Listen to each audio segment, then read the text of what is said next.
안녕하십니까. 신의 한수의 신혜식입니다. 문재인 대통령 지지율이 계속 떨어지고 있습니다. 갤럽에서까지 떨어졌다고 합니다. 갤럽은 정부가 지정하는 여론조사 기관인데요. 갤럽에서 떨어졌다는 건 굉장히 위험하다는 신호입니다. 이와 관련해서 전옥현 전 국정원 제1차장님 모셨습니다. 안녕하십니까. 갤럽은 이제 신뢰도가 높은 거 아니겠습니까? 예, 청와대가 갤럽을 통해서 여론조사를 발표하는 거 아니겠습니까? 네, 굉장히 많이 떨어졌어요. 네. 그렇죠. 그동안 뭐 갤럽 여론조사의 신뢰성에 대해서는 상당한 그런 그 논란들이 많이 그렇죠. 있었지만, 그렇기 때문에 사실 갤럽에서 나오는 여론조사가 이 정부 여당과 관련이 안 된 야권이라든가 다른 정부 현안에 대한 그런 여론조사의 평가치는 상당한 의미가 있다. 왜냐하면은 정부 여당의 우호적인 여론조사를 하는 기관이 아니냐라고 하는 의혹이 항상 깔려 있었거든요. 네. 그렇기 때문에 이번 갤럽 여론조사의 결과 발표는 상당한 그런 의미를 갖고 있다고 볼 수밖에 없습니다. 전체적으로 여론조사 내용을 제가 이렇게 보면 긍정평가를 하는 프로테지가 45%로 떨어졌습니다. 그래서 취임 이후에, 현 정부 출범 이후에 가장 낮은 수준의 지지율을 보이고 있고, 여기서 우리가 이제 의미심장한 것은 부정평가하는 퍼센티지가 44%입니다. 그래서 긍정과 부정의 평가가 불과 1%밖에 차이가 나지 않거든요.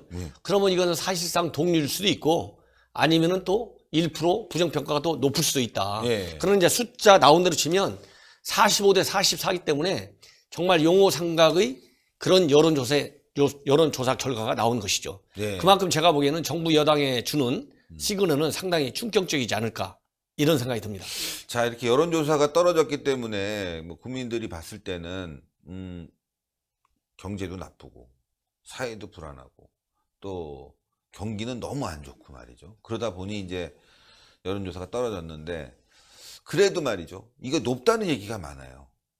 제가 보기에는 이제 이걸 높다고 치는 얘기는 이제 과거에 이제 행정부가 들었으면 뭐 2년차, 3년차가 되면 통상적으로 현 정부에 대한 지지율이 너무 높게 시작했어요. 그리고 어쨌든 그 고공 지지율이라고 그러잖아요. 그렇기 때문에 이 고공 지지율이 생각보다 또 오래 갔어요. 뭐 여러 가지 요인이 있겠지만은, 그러니까 정부가 출범하자마자 바로 경제지표 대표해서 평가할 수는 없잖아요.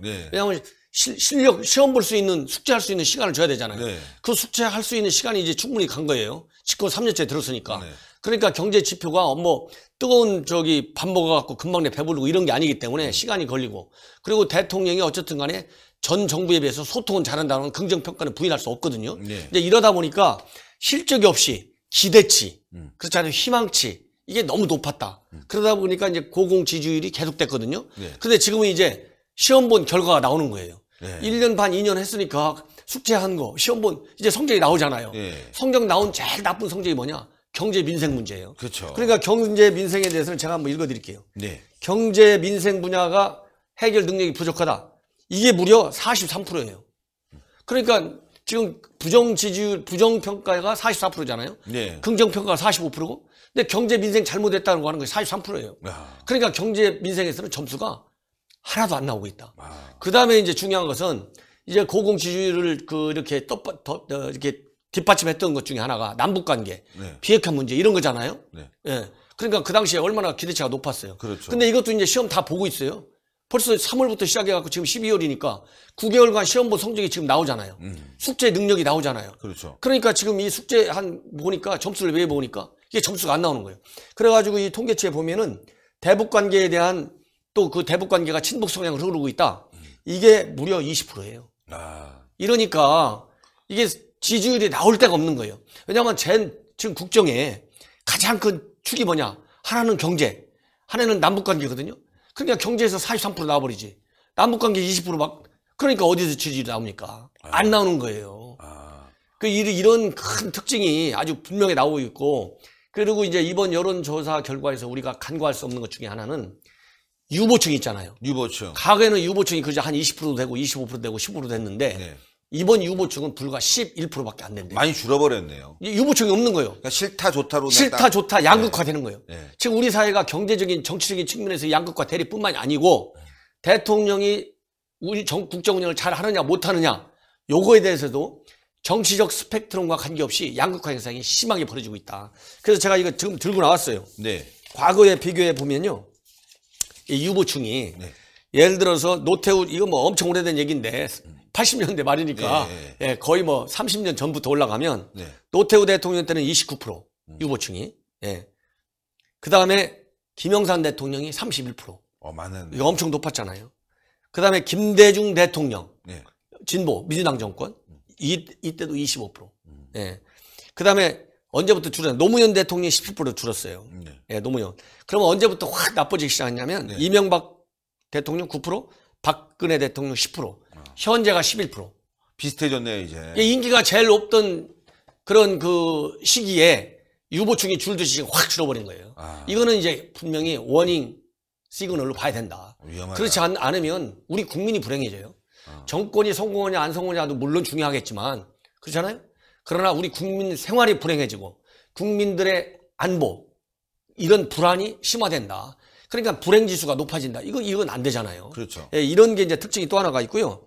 또 하나만 말씀드리면, 네. 이제 그동안에 20대 남성들, 20대 하여튼 20대 남녀 상관없이 네. 20대가 전에 그 대통령 선거 때만 해도 여권의 야당, 그러니까 현재 그 보수 정당에 대한 지지가 5% 내외였잖아요. 그렇죠. 그 정도로 완전히 등을 돌렸잖아요.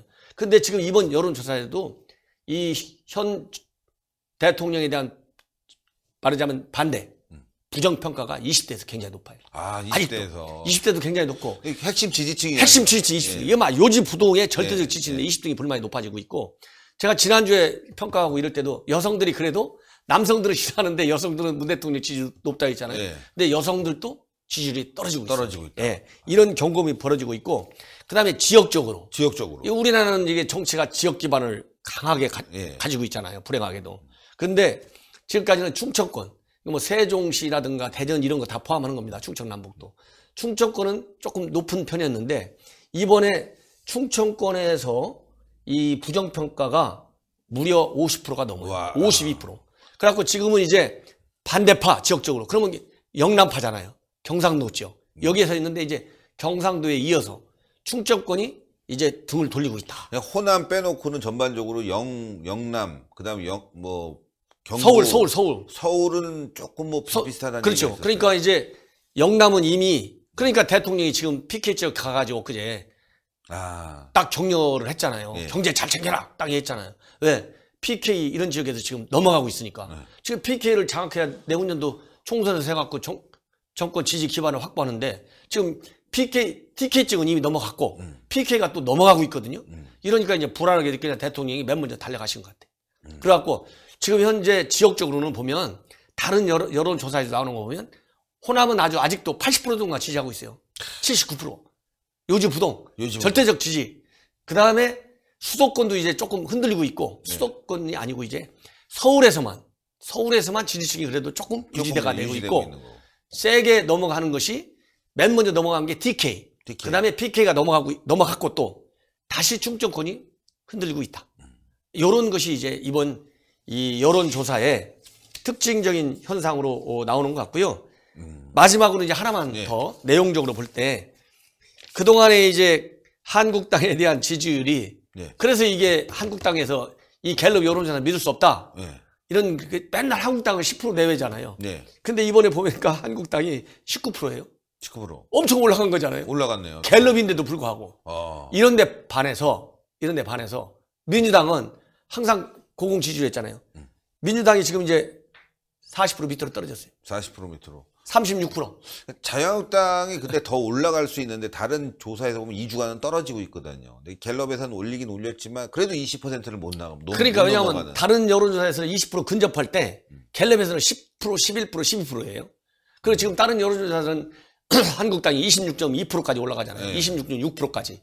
이게 갤럽은 이 보수층에 대한 여론조사는 이건 샤이보스를 너무 많이 잡는 것 같아. 저도 못 믿겠어요. 그러니까 못 믿겠어요. 감성적으로. 이걸 따지고 보면 지금 지지율이 여기서 한 15%는 더 빼야 되지 않을까, 30% 초반 아닐까, 이렇게 분석하시는 여론조사 전문가들이 굉장히 많거든요. 왜냐하면 이게 국민은 이게 뭐 서양에서도 이런 민주적인 그런 정치가 안정되어 있는 서양에서도 경제가 빠지면 말이죠. 네. 이거 대책이 없어요. 왜냐하면 경제 빠지는 것은 슬금슬금 하고 확 빠져나가는데 좋은 정책이 나오지 않는 한 이 경제 때문에 빠진 지지율을 올리기에는 경제가 느닷없이 무슨 감기 걸렸을 때 항생제 예방주사 맞고 낫듯이 이렇게 낫지가 않잖아요. 그렇죠. 그렇기 때문에 경제가 한번 빠져갖고 이게 살리는데 시간이 그만큼 걸리기 때문에 이 경제로 인해서 지지가 빠졌을 때 올리는 것은 굉장히 어렵다. 그래서 얼마 전에 왜 미국의 부시 대통령이 서거하셨잖아요. 예. 부시 대통령이 불행하게도 부통령을 엄청 잘했잖아요. 4년씩 8년간이나. 그렇게 정말 국정 운영 경험을 충분히 쌓고 뭐 대사니 뭐 정보기관장이니 뭐 안 해본 거 없이 많은 경력과 능력 그리고 훌륭한 인품 가졌음에도 불구하고 재선에서 실패했잖아요. 그 이유는 딱 하나, 경제. 클린턴이 그랬잖아요. 바보야 경제야 그랬잖아요. 그러니까요. 그 바람에 떨어진 거예요. 그렇게 훌륭한 지도자도. 그러니까 이 경제가 예를 들어서 지금 뭐 정치하는 사람들이 안 하는 사람들은 2020년 4월달 총선이 얼마나 중요하겠습니까? 왜냐하면은 현 정부 여당은 나중에 1년 후에 있을 그런 대선에서 정권을 다시 장악하려고 할 것이고 야당에서는 이걸 뺏어와야 되고 그렇죠. 그 전초전에 총선을 아니겠어요? 네. 그러면 1년 반 후에 1년 한 4, 5개월 후에 경제를 살려야 돼요. 현 정부가. 그런데 이렇게 갖고 경제 살리겠느냐. 그렇죠. 지금 얼마 전에 옛날 노무현 정부에서 노동장관 한 사람들 김대환 장관, 이상수 장관 이런 분들 지금 이런 식으로 갖고 어설픈 진보가 개념 없는 정책을 쓰고 있다. 네. 혹된 표현을 했잖아요. 개념 없는 정책, 어설픈 정책. 진보. 이게 이렇게 갖고는 이게 경제를 살릴 수 없고 노동 정책이 제대로 고용 효과를 증진시키는데 기할 수 없다. 아주 혹 피곤했어요. 네. 이 정도로 지금 어려운 거예요. 지금 와가지고 이제 살짝 소득주도 성장이 좀 문제가 있는 거 아니냐. 이렇게 반성하는 기미가 조금씩 보인다는 게 다행스럽지만 언론에 좀 나오고 있는데 이렇게 하지 말고 그동안 잘못했습니다. 그렇죠. 새로 하겠습니다. 인정하고. 그러니까 화끈하게 인정할 거 인정하고. 왜냐하면 지금 여론의 양극단이 너무 심해요. 그렇잖아요. 네. 지금 민주당 측에서 정부 여당을 지지하는 이런 계층에서도 지금 반대가 지금 세지게 있잖아요. 네. 그리고 이게 보수 측에서는 무려 90%가 보수 계층의 90%가 이런 현 정부 여당의 경제정책 전반에 대해서 부정하고 있어요. 그렇기 때문에 이렇게 국민의 양극단으로 끌고 가지 말고 이렇게 유보층이 11%밖에 안 나왔다고 제가 통계치를 인용해갖고 말씀드렸지 않습니까? 잘못된 것은 아이고 잘못했습니다. 그러니까요. 잘하겠습니다. 그러면 대한민국 국민들도 금방 잊어요. 또 지지해 줍니다. 그래야 나라가 살죠. 그렇죠. 예. 아유, 경제를 살려야 되는데 지지율을 보니까 말이죠. 뚝뚝 떨어지니까 함께 경제도 떨어지는 그런 느낌이 들고요. 정신을 차려야 되는데 정신을 못 차릴 것 같으니까 더 불안한 것 같습니다. 그 앞으로 오늘 또 이제 차관급 인사를 했잖아요. 네. 앞으로 이제 인사위원이 계속 또 있을 텐데 총선도 있고 정말 능력 있는 사람들이 인사. 지금 공무원들이 일 안 한다는 거 아닙니까? 그러니까. 공무원들이. 그럼 공무원들이 일 안 하면 공무원은 국가의 10년, 20년을 내다보고 일하는 사람들이 공무원입니다. 그렇잖아요? 이런 사람들이 일 안 하면 국가 기능, 정부의 기능이 마비된다. 네. 그래갖고는 경제 성장도 남북관계 개선도 민생도 아무것도 해결되는 게 없어요. 공무원들이 일할 수 있는 그런 사기 진작책을 강구해야 경제도 살고 대통령 지지율, 정당 지지율도 높아간다. 네. 제 말 잘 안 들 것 같아 그런데. 저도 그렇습니다. 들어야 되는데. 그러니까 말이에요. 신의 한 수를 봐야 되는데. 안 이게 보고 이게 있으니까. 쓴소리라고 생각하지 말고 네. 다 같이 이건 정당, 정치적인 이념, 지역 이런 거 관계없이 대한민국 살려면 현 정부 여당이 제대로 정책을 지평해야 되는 거 아니냐. 그런 마음의 그런 그 충원입니다. 충원. 네. 아유, 오늘 감사합니다. 전옥현의 안보정론 TV도 요즘 많이 올라가고 있어요. 1만 이제 아마 돌파. 오늘 정도 되면은 신의한수에서 많이 도와진 덕택에 네. 만을 돌파하지 않을까. 오늘 밤 12시쯤 되면. 네. 예. 또 장비도 지금 새롭게 개편하고 있다면서요. 예, 네. 조금 10,000명 넘으니까 이제 뭐 더. 시청자 여러분들한테 좀 퀄리티가 이 하드웨어적인 측면에서 좋아야 될 것 같아가지고요. 네. 아유, 너무너무 감사드립니다. 감사합니다. 네. 예, 시청자 여러분들. 경제가 우선입니다. 예, 문제는 경제다 이 바보야. 이걸 말해주고 싶네요. 네, 문제는 경제입니다. 또 안보입니다. 예, 지금 대한민국 안보는 그 어느 때보다 위험하죠. 예, 안보 경제 무너지면 대한민국이 없는 거나 똑같지 않습니까? 지금 그런 상황으로 몰고 가고 있기 때문에 지지율이 오르지 않는데요. 자, 이 지지율에서 한 30%, 20%딱 치면 20% 중초반 요 정도 되지 않을까. 그게 정답 같습니다. 자, 밀어붙여야 됩니다. 대한민국 살려야 되겠습니다. 여러분들, 대한민국 살리는 방송 신의 한수 40만 방송 50만 갈 수 있게 여러분들 동그랗게 올라가는 구독 버튼 꼭 눌러주시고요. 추천 버튼 꼭 부탁드리겠습니다. 여러분들이 대한민국을 살릴 수 있습니다. 신의 한수 100만 만들어 주십시오. 대단히 감사합니다. 감사합니다.